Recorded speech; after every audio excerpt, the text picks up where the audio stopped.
အားလုံးပဲမင်္ဂလာပါရှင်လူသားတွေရဲ့ဒုတိယမျက်နှာသို့မဟုတ်အမျိုးသမီးတွေရဲ့ဖုံစတုံးဆိုတဲ့အတိုင်းစံသားလေးအကြောင်းကိုအနေငယ်ပြပြချင်ပါတယ်မမျက်လေးကိုချစ်ရတဲ့သူတွေမိခွန်းနေအမေးများတဲ့တဲမှာလဲဒီအသက်ဒီရွယ်ထိကျမ်းမာတဲ့သပင်ကိုပိုင်ဆိုင်ထားတဲ့လှုပ်ဝက်ချက်လေးကိုအမေးများနေတာမလို့မမျက်လေးရဲ့သပင်နဲ့ပတ်သက်တဲ့လှုပ်ဝက်ချက်ကလေးကိုအခု sharing လုပ်ချင်ပါတယ်နော်ဥယျာဉ်ပြအစီပြန်ပြီးဘောက်ထတာတွေကိုတက်တာစေဖို့အတွက် You are blessing အစိမ်းရောင်ရှမ်ပူရှိပါတယ်။လူကြိုက်များတဲ့ quality နဲ့ luxury ဖြစ်တဲ့ကျနမ်းမလို့ You are blessing ရဲ့အရန်ကိုလူကြိုက်များတဲ့အစိမ်းရောင်ရှမ်ပူလေးပါနော်။ဥယျာဉ်ပြားကို6တွေ့ပြီးပျက်စီးနေတဲ့ဆန်သားတွေအတွက် keratin နဲ့ collagen ပေါင်းစပ်ထားတဲ့ရှမ်ပူရေမွေးလေးကတော့ You are blessing ရဲ့အမဲရောင်ရှမ်ပူလေးဖြစ်ပါတယ်။အမြုပ်ထွက်အားကောင်းမွန်ပြီးပျော်စည်းပါပြီးသားမို့လို့ပျော်စည်းထပ်သုံးစရာမလိုပဲတဘာဝအတိုင်းလှပတဲ့ဆန်သားကိုရရှိစေမှာဖြစ်ပါတယ်ရှင်။သပင်နေခဏခဏဆေးဆိုးပြီးစံသားကြေးသပင်မွေးချောင်းနေတဲ့သူတွေသပင်ဝိမရှိတဲ့သူတွေစံလုံးသေးတဲ့သူတွေစံသားလေးကိုဖျောင်းသွင်းသလိုချောမွေးတောက်ပြောင်ကျင်တဲ့သူတွေအတွက်ကတော့ You are blessing ရဲ့ hair mask ရှိတယ်နော်ဒီ hair mask လေးကိုခေါင်းလျှော်ပြီးတိုင်းအချိန်3မိနစ်လောက်ပေးပြီးနှက်ထားရုံနဲ့ပြန်လျှော်ချပေးတဲ့အခါကျရင်သပင်လေးကပျော်ပြောင်းနူးညံ့ထူထပ်နေမှာအသေးကြပါပဲနော်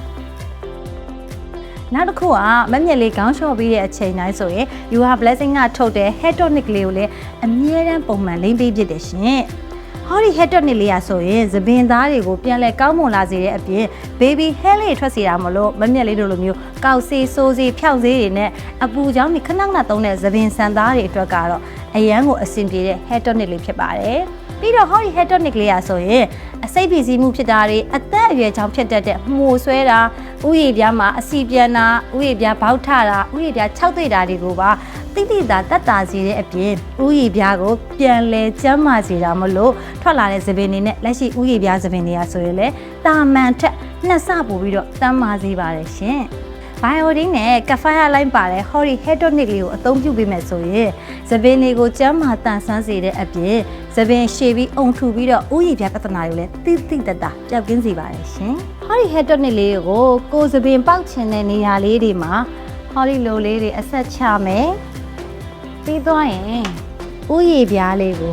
နှိမ့်နယ်ပေးခြင်းဖြင့်တစ်နေ့ကို2ကြိမ် Hair Tonic လေးကိုအသုံးပြုမယ်ဆိုရင်ထူတဲ့လှပတဲ့သပင်တွေကိုပိုင်ဆိုင်မှာဖြစ်ပါတယ်ရှင်။ဒါကြောင့်မလို့တစ်နှစ်တခြားသပင်တွေပါနေလို့စိတ်ဖိစီးမှုတွေရှိမနေနဲ့တော့နော်။ You are blessing ကနေထုတ်တဲ့ Hori Hair Tonic လေးကိုတစ်နေ့2ကြိမ်သုံးရုံနဲ့ထူတဲ့လှပတဲ့သပင်တွေကိုပိုင်ဆိုင်နိုင်ပါပြီရှင်။ Hori Hair Serum လေးကတော့မမြတ်လေးအတွက်မရှိမဖြစ်ပါပဲเนาะ Hori Hair Serum နဲ့မှာဆိုရင်ရုပ်ကြိုးပါနဲ့အာခွန်ဝိုင်းတို့ကိုပေါင်းဆက်ပြီးတော့ထုတ်ထားတာမလို့တပတ်ကို3ရက်ဒါမှမဟုတ်ရင်နေ့စဉ်နေ့တိုင်း Hori Hair Serum လေးကိုသပင်ရဲ့ဆန်သားအဖျားတွေကိုလိမ့်ပေးမယ်ဆိုရင်ဆန်သားအဖျားမှာဖြစ်တဲ့သပင်နှစ်ခွဖြစ်တာတွေကျိုးပဲ့တာတွေအားလုံးကိုတီးတီးတတပျောက်ကင်းစေတဲ့အပြင်သပင်ဆန်သားရဲ့6သွေးမှုကိုလည်းတိတိတရောနေစေတာကြောင့်မလို့ကိုယ့်ရဲ့သပင်လေးရဆိုရင်အစီအနှစ်ပြည့်ဝပြီးတော့ဣတုံဖြောင်းဆင်းနေမှတေးကြပါပဲရှင်အနံ့လေးရလဲ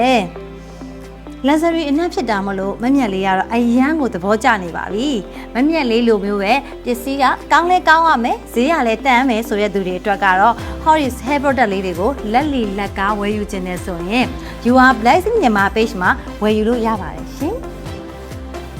ကျမတန်ဆန်းတဲ့သပင်လေးတွေနဲ့ကိုယုံကြည်မှုရှိစေဖို့အတွက်အရန်တန်အရန်ကောင်းတဲ့ local made product ဖြစ်တဲ့ You are blessing hair product လေးတွေကိုအသုံးပြုဖို့အတွက်မမြတ်လေးကအကြံပြုပြစီရှင်